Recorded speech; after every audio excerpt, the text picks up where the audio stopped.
Voltando então com as informações do Atlético agora aqui no Super FC para poder falar aí sobre jogador novo na área. A gente chama aqui para essa conversa Giovana Pires. Jogador novo na área, Paulinho, foi anunciado pelo Atlético hoje pela manhã. O jogador já era um desejo antigo do Galo, né? Já vinha aí com as negociações com o Bayer Leverkusen, né, da Alemanha, que é o time que ele vem, tá lá desde 2018. O Atlético já queria essa contratação há um tempo, estava tendo dificuldades para a liberação desse jogador, mas aí enfim conseguiu. E aí dessa vez ele vai vir por empréstimo, vai ficar no Galo até o fim do ano que vem, que é quando termina o contrato dele com o Bayer, e aí quando acabar o contrato ele fica em definitivo então no Atlético para poder ficar mais tempo por aqui. E ele também, o Atlético divulgou hoje pela manhã uma mensagem que ele mandou para os torcedores do Atlético. Vamos ouvir.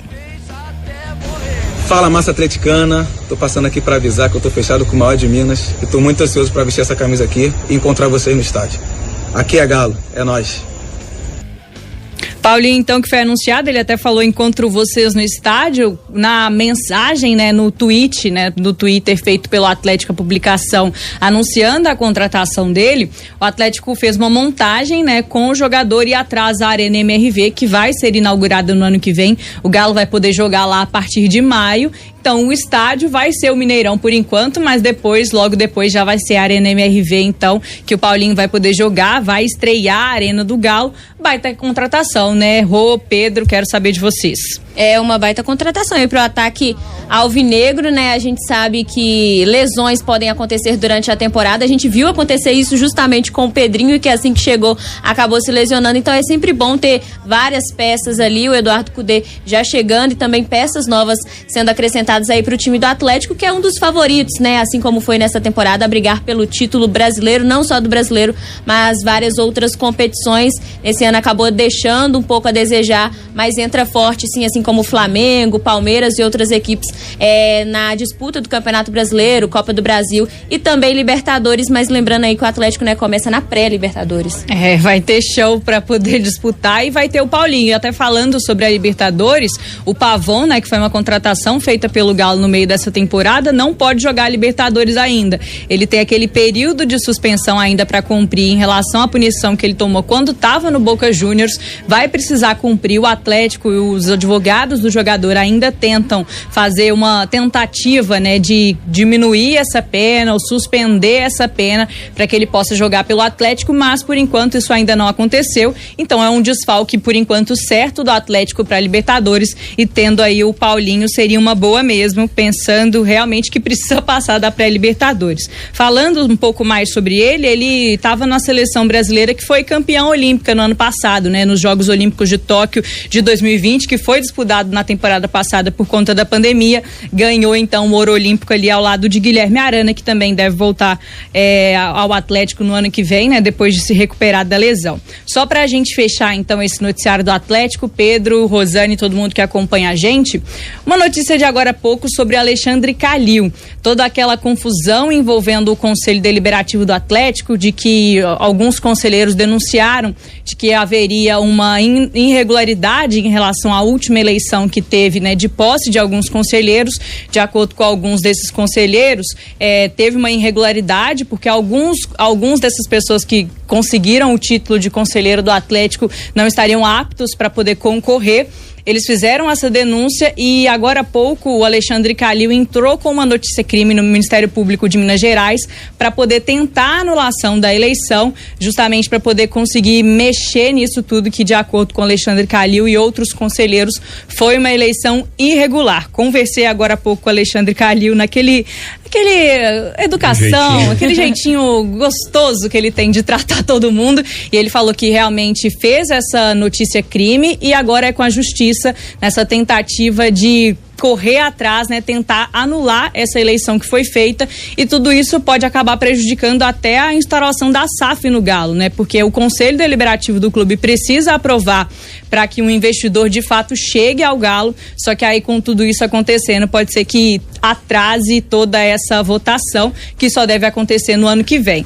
Mas é isso então, e essa notícia crime foi por falsidade ideológica e formação de quadrilha. Foram esses dois pontos citados pelo advogado do Calil na notícia crime enviada ao Ministério Público de Minas Gerais. Vamos acompanhar tudo isso também. Jô, vamos lá, vamos por partes. Eu achava que essa situação iria se resolver a partir do momento em que o Calil pediu uma distância e devolveu o Galo de Prata, foi criticado por isso e sabia que seria. Ao mesmo tempo, o Atlético continua envolvido, mesmo depois de vários, entre aspas, finais dessas histórias, em brigas pessoais dessas pessoas. É apenas pessoal. É muito pessoal e eles levam isso para o Conselho Deliberativo. Pelo que a gente conhece, né? Pelo que a gente sabe das pessoas que conhecem do Conselho Deliberativo, como o Abra sempre fala aqui no Super FC, existe realmente um histórico de lados contrários, apesar de em alguns momentos eles terem até dividido, né? Uma contemporaneidade no Atlético. Mas o que eu acho é que essa briga não vai acabar nunca. A impressão é de que não vai acabar nunca. E enquanto não acabar, vai continuar prejudicando o Atlético em algumas decisões importantes, tipo essa da SAF. Mas não é por culpa de um ou de outro, é porque eles não chegam a um denominador e não distanciam as brigas pessoais da situação do Clube Atlético Mineiro. Eu queria voltar no Paulinho, numa questão também delicada em relação a bastidores, é que o Paulinho ficou um bom período sem atuar pelo Bayer Leverkusen no início dessa temporada 22-23 por conta de situações de bastidores também.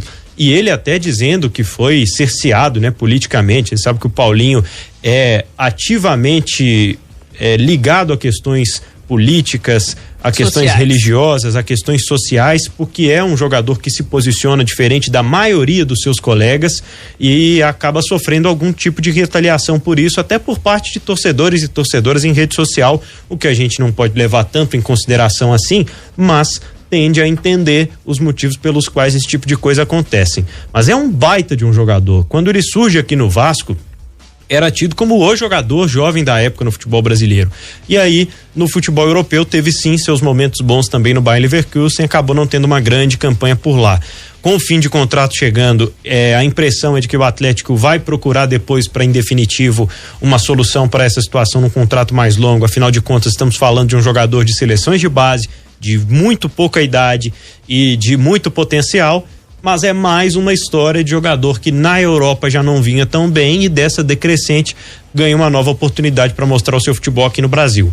Paulinho tem potencial para ser jogador de seleção brasileira. É isso que a gente quer ver ele mostrando no Atlético, mas a concorrência vai ser grande também. Tem uma grande concorrência a ser vencida. Vai ser. Só para fechar, então, falei que aquela era a última, mas em relação ainda ao Conselho Deliberativo do Atlético, ele aprovou ontem o orçamento, né, a projeção financeira para 2023, e essa projeção já leva em consideração que o Atlético vai virar SAF no ano que vem, né? Todo esse balanço que foi feito, né, para a próxima temporada já leva em consideração realmente a instalação da SAF, né, em relação às receitas, ao que deve se pagar, ao que não deve, e essa projeção, né, esse orçamento foi aprovado ontem no Conselho, uma reunião lá na sede administrativa de Lourdes, que não contou com essa oposição, né? Essas pessoas, esses conselheiros que acabam que não estão do lado de Ricardo Guimarães, Rafael Menin e etc e tal, né? Que hoje são presidente e vice-presidente do Conselho.